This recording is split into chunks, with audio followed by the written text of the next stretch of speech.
சிறைச்சாலை மறுசீரமைக்கப்படாத வரைக்கும் இந்த போதை ஒழிப்பு என்பது ஒரு சாத்தியப்படாத விடயம். நீதித்துறையுடன் சிறைச்சாலைகளும் மறுசீரமைக்கப்படாத வரை போதைப்பொருள் ஒழிப்பு சாத்தியமற்றதென ஐக்கிய தேசிய கட்சியின் மட்டக்களப்பு தொகுதி பிரதம அமைப்பாளர் AMM பிரதோஸ் தெரிவித்துள்ளார்.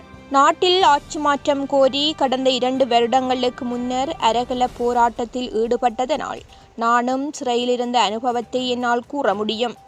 அந்த வகையில் ஜனாதிபதி அடுத்த கட்டமாக இத்திட்டத்தினை முன்னெடுப்பார் என எதிர்பார்ப்பதாக குறிப்பிட்டுள்ளார். மட்டக்களப்பு ஏறாவூர் பிரதேசத்தில் ஐக்கிய தேசிய கட்சியின் வலய அலுவலக திறப்பு விழாவில் அவர் உரையாற்றுகையிலேயே இதனை கூறியுள்ளார். அவர் மேலும் பேசுகையில், சிறைச்சாலையில் அறைகள் கைதிகளுக்கு ஏற்றவாறு வகைப்படுத்தப்பட வேண்டும். அவ்வாறின்றி சாதாரண குற்றம் புரிந்த கைதிகளும் போதைப்பொருள் குற்றம் கைதிகளும் ஒன்று சேர்வதனால் போதைப்பொருள் குற்றவாளிகளின் வலைப்பின்னல் சிறைச்சாலைகளில் இருந்தே அதிகரிக்க வாய்ப்பு ஏற்படுகின்றது.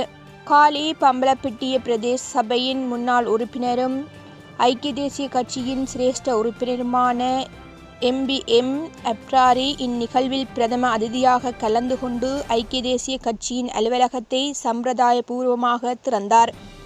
ஏறாவூர் புன்னக்குடா விகாராதிபதி தம்பகல்லே வனரத்ன தேரர் மற்றும் மௌலவி AM ரியாஸ் பைசாயி ஆகியோரின் ஆசியுடன் நிகழ்வு நடைபெற்றது.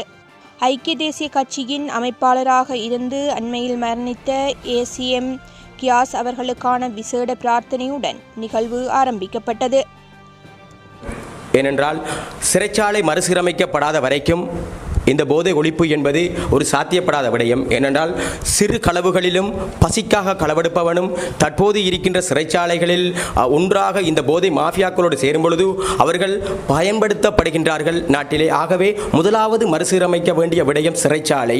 அதாவது போதைப் பொருளுக்கென்று வெளிநாடுகளில் இருக்கின்றது போன்று போதைப் பொருளுக்கென்றும் அதாவது கிரைம் செய்கின்றவர்களுக்கு வேறு விதமாகவும் சிறு சிறு குற்றங்களில் வருகின்றவர்களுக்கு ஒரு விதமாகவும், அதனால்தான் இன்றைக்கு பணம் படைத்த அதாவது போதை மாஃபியாக்களில் பெரும் போதை மாஃபியாக்கள் அகப்படாமல் சிக்கிக்கொள்ளாமல் இந்த அப்பாவிகள் சில பேர் வந்து கொண்டு சிக்கிக்கொள்கின்றார்கள்.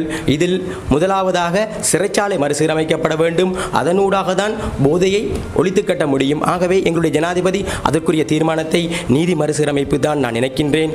நீதி மறுசீரமைப்பு தான் எங்களுடைய ஜனாதிபதியுடைய முன்னெடுக்கின்ற எதிர்கால நடவடிக்கையாக அடுத்த போராட்டத்தினுடைய அடுத்த ஒரு வெற்றியாக இருக்கும் என்று நினைக்கின்றேன்.